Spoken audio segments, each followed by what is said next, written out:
का आगाज किया है। तुर्की ने 57 इस्लामी ममालिक को साथ मिलाकर दुनिया की सबसे बड़ी फौज बनाने का फैसला कर लिया है, जिसके क़याम का मकसद जानकर अमेरिका और इसराइल के होश उड़ गए। तुर्क अखबार ने इंकशाफ करते हुए रिपोर्ट शाया कर दी है कि तुर्की ने 57 इस्लामी ममालिक को साथ मिलाकर दुनिया की सबसे बड़ी फौज बनाने का फैसला कर लिया है।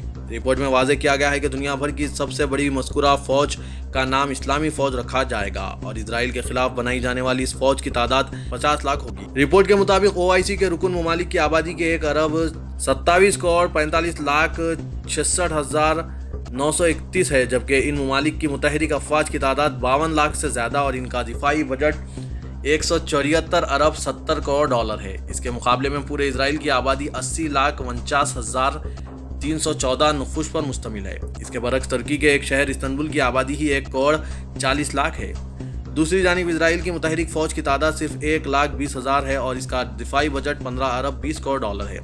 आदतोशुमार को देखते हुए अगर OIC के रुकन ममालिक इस्लामी फ़ौज बनाने पर रजामंद हो जाएं तो ये फ़ौज बैतुल मुक़द्दस पर काबिज़ इजरायली फ़ौज से कहीं ज़्यादा ताकतवर है।